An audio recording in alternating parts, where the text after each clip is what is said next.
বাচ্চাদের gallbladder stone ইদানিং খুব কমন হয়ে গেছে।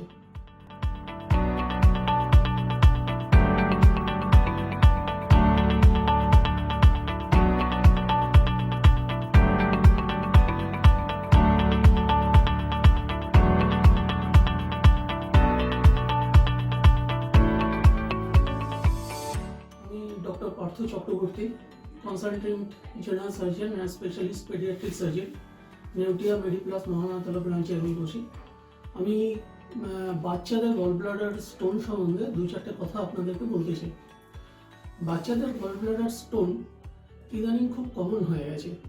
বেশিরভাগ কারণই হচ্ছে শিশুবাস্তায় বা একদম ছোট অবস্থায় যদি হসপিটালে অনেক দিন ভর্তি থাকে, যাদের অনেক দিন ধরে ভেনের সাহায্যে খাবার দেওয়া হয়েছে, শিরার মধ্যে খাবার যাদেরকে দেওয়া হয়, তাদের ক্ষেত্রে দেখা গেছে যে গলস্টোনটা তাদের ওই 2 থেকে 12 বছর বয়সে একটা গলস্টোনের হওয়ার একটা প্রবণতা একটু বাড়ে। দ্বিতীয়ত জল কম খাওয়া, অনেক সময় সেপসিস, অথবা ছোটবেলায় যদি ক্ষুদ্রান্তের কোনো অপারেশনে যদি ক্ষুদ্রান্ত বাদ যায়, তখন দেখা যায় যে গলস্টোনের প্রবণতা অনেক বেড়ে গেছে, গলস্টোন তৈরি হওয়ার প্রবণতা বাচ্চাদের ক্ষেত্রে অনেক বেড়ে গেছে। এবং ইদানিং আরও একটা জিনিস দেখা যাচ্ছে যে যেসব বাচ্চাদের মা বাবাদের থ্যালাসেমিয়া বা সিকেল সেল আছে, অর্থাৎ সেই বাচ্চাদেরও একটা থ্যালাসেমিয়া বা সিকেল সেল হওয়ার একটা প্রবণতা যেহেতু থাকে, তো সেই বাচ্চাদের যাদেরকে এটাকে আমরা হিমোলাইটিক কন্ডিশনস বলি, এই হিমোলাইটিক অ্যানিমিয়া যাদের থাকে বা যাদের ট্রেট থাকে, তাদের ক্ষেত্রেও গলস্টোন হওয়ার প্রবণতা অনেক বেশি।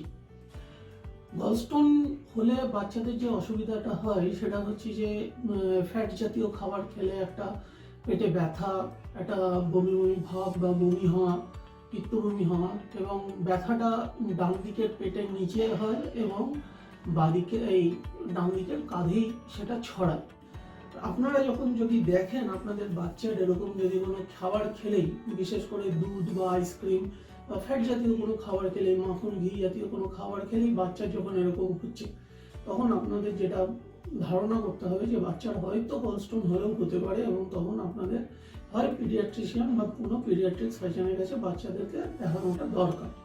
এর কারণ গলস্টোনের যে আরেকটা অসুবিধা যেটা হয়, গলস্টোন জিনিসটা তো রেখে দেওয়া যায় না, কারণ গলস্টোন হলে এর অনেক কমপ্লিকেশনস হয়। তার মধ্যে একটা কমপ্লিকেশনস হচ্ছে প্যানক্রিয়াটাইটিস, বিলিয়ারি প্যানক্রিয়াটাইটিস বলি, অর্থাৎ অগ্নাশয়ের প্রদাহ। বিলিয়ারি প্যানক্রিয়াটাইটিস যে রোগটা হয়, এটা কিন্তু একটা প্রাণঘাতী সমস্যা মাঝে মাঝে হয়ে যায়। সে কারণে গলস্টোন ফেলে রাখার কোনো যুক্তি নেই। বিভিন্ন রকম পরীক্ষা নিরীক্ষা করে গলস্টোনের ধরা পড়ে। তার মধ্যে সবচেয়ে কমন যে পরীক্ষা সেটা হচ্ছে আলট্রাসোনোগ্রাফি অ্যাবডোমেন। আপনার ডাক্তারবাবু আলট্রাসোনোগ্রাফি করলেই বুঝতে পারবেন যে গলস্টোনে পাথর হয়েছে কিনা, এবং তারপরে আরও দরকারি যেসব পরীক্ষা, রক্ত পরীক্ষা যেগুলো করার দরকার সেগুলো করবেন। চিকিৎসার ক্ষেত্রে বলা যায় যে আগেকার দিনে একটা কনসেপ্ট ছিল যে গলস্টোন একটা নন অপারেটিভ ম্যানেজমেন্ট, NOM বলা হতো, যে ওষুধ দিয়ে চেষ্টা করা গলস্টোনকে গলিয়ে দেওয়া সাধারণ অর্থে। কিন্তু এখনকার দিনে এখন আর সেই ট্রিটমেন্টের কোনো জায়গা নেই। এখন সারা বিশ্বে ইকুইভোকালি যেটা ডিসিশন বা যে জায়গাটায় আমরা চলে এসেছি, সেটা হচ্ছে গলব্লাডার অপারেশন করা। গলব্লাডার অপারেশন দুরকমভাবে করা যায়, একটা হচ্ছে ল্যাপারোস্কোপিক অপারেশন, আর একটা হচ্ছে ওপেন কোলিসিস্টেক্টমি, অর্থাৎ বড়দের মতন যেরকম পেটে ক্যামেরা ঢুকিয়ে ল্যাপারোস্কোপি করা, এবং অথবা কেটে। সাধারণত আমরা বাচ্চাদের ক্ষেত্রে ল্যাপারোস্কোপিটাই পছন্দ করি, এবং ঘটনা হচ্ছে সেটা হচ্ছে আমরা 2 বছরের নিজের বাচ্চারও আমরা ল্যাপারোস্কোপি কোলিসিস্টেক্টমি করতে পারি। সুতরাং ল্যাপারোস্কোপিক কোলিসিস্টেক্টমি বা ওপেন কোলিসিস্টেক্টমির ক্ষেত্রে আপনাদের প্রেফারেন্সের দিক থেকে ল্যাপারোস্কোপিক কোলিসিস্টেক্টমি হওয়াটাই বাঞ্ছনীয়। মোটামুটিভাবে ল্যাপারোস্কোপিক কোলিসিস্টেক্টমির আরও যে সুবিধা যেটা আছে সেটা হচ্ছে যে পেশেন্ট খুব তাড়াতাড়ি সুস্থ হয়, পেশেন্ট তাড়াতাড়ি বাড়ি যায়, পেশেন্ট তাড়াতাড়ি খেলাধুলা শুরু করে, পেশেন্ট খাওয়া দাওয়া তাড়াতাড়ি স্টার্ট করে, অর্থাৎ পোস্ট অপারেটিভ রিকভারি ল্যাপারোস্কোপিক কোলিসিস্টেক্টমি খুবই ভালো। পরের দিনই হাসপাতাল থেকে ছুটি হয়ে যায়, আমরা 12 ঘন্টার পরের মধ্যে বাচ্চাকে আমরা খেতে দিয়ে দিই। মোটামুটি এই বাচ্চাদের গলস্টোন সম্বন্ধে, বাচ্চাদের গলস্টোন রোগটা সম্বন্ধে।